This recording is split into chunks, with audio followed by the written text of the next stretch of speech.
ആയില്യക്കാരൊരു സാധനം ഉന്നിയാൽ, അത് കണ്ടാൽ അല്ലെങ്കിൽ അത് വേണമെന്ന് വിചാരിച്ചാൽ അത് കിട്ടുന്നിടം വരെ അതിൻ്റെ പുറകിൽ അവരത് നേടിയെടുക്കാൻ വേണ്ടിയിട്ട് പല വഴികൾ, ചിലപ്പോൾ ഇമോഷണലി ആണെങ്കിൽ അത് അങ്ങനെ ഉപയോഗിക്കേണ്ടി വരും, ദേഷ്യപ്പെട്ട് ഉപയോഗിക്കേണ്ട, അങ്ങനെ നന്നായിട്ട് അത് ഒരു കാര്യം ഇഷ്ടപ്പെട്ടാൽ അത് നേടിയെടുക്കാൻ വേണ്ടിയിട്ട് ഇവർ ഏതറ്റം വരെയും പോകും എന്നുള്ളതാണ് ഇവരുടെ മറ്റൊരു വലിയ പ്രത്യേകതയാണ്. അത് ആ ഒരു നിശ്ചയദാർഢ്യം നല്ല രീതിയിൽ ഉപയോഗിച്ചാൽ ജീവിതത്തിൻ്റെ നല്ല തലങ്ങളിലേക്ക്, അത് വളരെ ഉയർന്ന തലങ്ങളിലേക്ക് ഇവർക്ക് എത്തിപ്പെടാനും കഴിയും എന്നുള്ളത് ഉറപ്പായ ഒരു കാര്യമാണ്.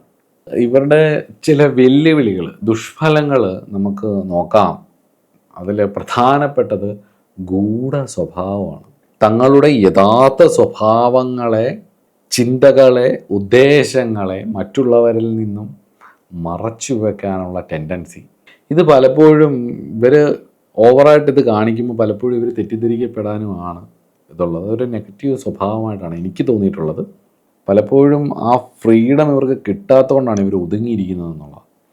അപ്പം ഇവർ ഫ്രീഡം കിട്ടുന്ന ഒരു സ്ഥലമാണെന്നുണ്ടെങ്കിൽ ഇവർ മാക്സിമം ഇവരുടെ ആധിപത്യം സ്ഥാപിക്കാൻ അവിടെ നോക്കും. ഇവർക്കൊരു ഫ്രീ സ്പേസ് കിട്ടിയാൽ, ഇവർക്കൊരു ഫ്രീഡം കിട്ടുകയാണെങ്കിൽ പൂർണ്ണമായിട്ടും ആധിപത്യം സ്ഥാപിക്കാൻ നോക്കുകയും മറ്റുള്ളവർക്ക് ദേഷ്യമാവുകയും ചെയ്യുക എന്നുള്ളതാണ്. കഠിനമായിട്ടും സംസാരിക്കാനുള്ള ഒരു ടെൻഡൻസി, വാക്കുകളിൽ മുറിവേൽപ്പിക്കുന്ന രീതി, അത് നന്നായിട്ട് മുറിവേൽപ്പിക്കാൻ പറ്റുന്നതാണെങ്കിൽ അങ്ങനെ ബോധപൂർവം ഇറിറ്റേറ്റ് ചെയ്യാനും ബോധപൂർവം ചൊറിയാനുമുള്ള ഒരു ടെൻഡൻസി ഇവർക്കുണ്ട്. അതുകൊണ്ട് തന്നെ ചില സന്ദർഭങ്ങളിൽ ഇവർ പറയുന്നത് വളരെ മറ്റുള്ളവർക്ക് നന്നായിട്ട് മുറിവേൽക്കുകയും ചെയ്യും, തോന്നിയതുപോലെ പറയുകയും ചെയ്യും. അപ്പോൾ അത് പലപ്പോഴും ബന്ധുക്കളെക്കാട്ടിലും കൂടുതൽ ശത്രുക്കളെ ഉണ്ടാക്കാനുള്ള ഒരു ടെൻഡൻസി ഉണ്ടാവും. അത് ആയില്യത്തിൻ്റെ ദോഷഫലങ്ങളാണ്. നല്ല ഫലങ്ങൾ ഞാൻ മുമ്പേ പറഞ്ഞ പോലെ ബലം കൂടിയാൽ, നക്ഷത്രം നല്ല രീതിയിൽ അനുഗ്രഹിച്ചാൽ നല്ല ഫലങ്ങളായിരിക്കും കൂടുതൽ. പക്ഷേ ഇവിടെ മോശമായ ചില ഫലങ്ങളുണ്ട്. സംസാരത്തിൻ്റെ കാഠിന്യം ഒരു മോശഫലമാണ്.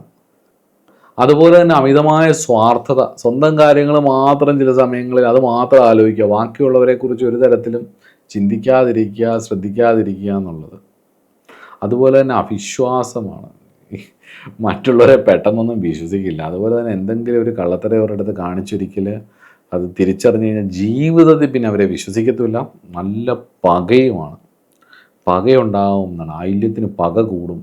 ആയില്യം നക്ഷത്രക്കാർ നോക്കുന്നത് കൊണ്ടുപോകും. ആയില്യം നക്ഷത്രക്കാർ ഭാര്യാമാതാവിന് ദോഷമാണ്. ആയില്യം സ്ത്രീകൾ വീട്ടിൽ കയറി വന്നാൽ ഭർത്താവിൻ്റെ അമ്മയ്ക്ക് ദോഷമാണെന്നൊക്കെ പറയും. ഒക്കെ വെറുതെയാണ്. അതിനെക്കുറിച്ച് കൂടുതൽ വിശദമായിട്ടുള്ള വീഡിയോ ഞാൻ നമ്മുടെ ദേവഭൂമിയായിട്ടുള്ള ഉത്തരാഖണ്ഡിൽ വെച്ച് ആയില്യത്തെക്കുറിച്ച് ചെയ്ത വീഡിയോയിൽ ഞാൻ പറഞ്ഞിട്ടുണ്ട്. നിങ്ങളത് പോയി കണ്ട് അത് മനസ്സിലാക്കിക്കൊള്ളുക.